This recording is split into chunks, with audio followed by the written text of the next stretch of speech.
सफलता पाने के लिए हर व्यक्ति मेहनत करता है, लेकिन जैसे जैसे वह सफलता के नजदीक पहुंचता जाता है, उसके अंदर घमंड आने लगता है और वह अपने आप को गुरु से ज्यादा बेहतर मानने लगता है। लेकिन जब वह बिना गुरु के मार्गदर्शन में आगे बढ़ता है तो उसे बहुत सारी परेशानियों का सामना करना पड़ता है। तब उसे समझ आता है कि जिंदगी में गुरु क्यों जरूरी होता है।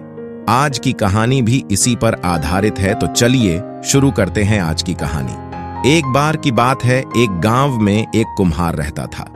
वह अपने परिवार का अच्छे से पालन पोषण करता था। उस कुम्हार का एक बेटा था जिसकी उम्र 15 साल थी। वह लड़का खेलता कूदता और पढ़ाई करता था और कभी कभी वह मिट्टी के घड़े बनाने में अपने पिता की मदद भी करता था।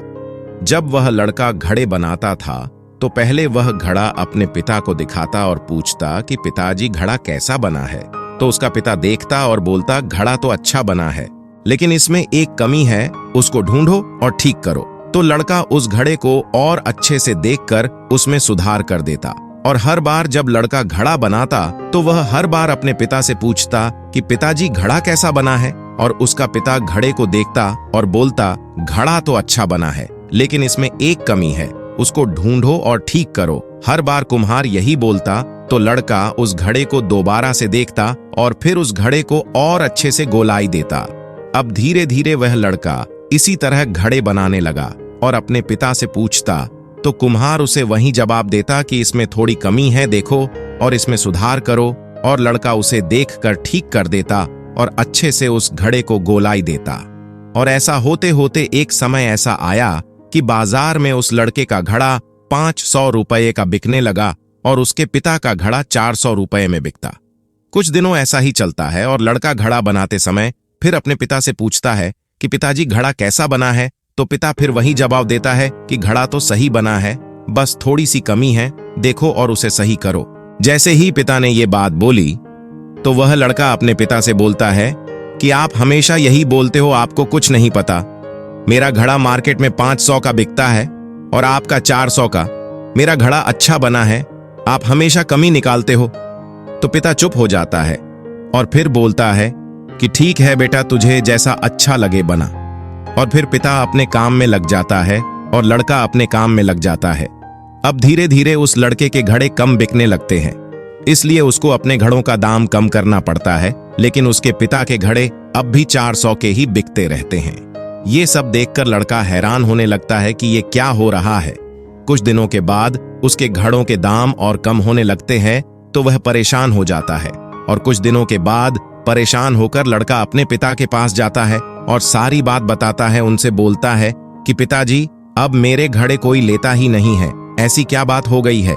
तो उसका पिता अपने बेटे को बताता है कि ये जो तुमने मुझसे बोला था कि मेरा घड़ा इतने का बिकता है और तुम्हारा घड़ा इतने का, तो यही बात कुछ समय पहले मैंने अपने पिता से बोली थी, जिसकी वजह से मैं यहां तक सीमित रह गया, क्योंकि मैंने उस बात को समझने में गलती की।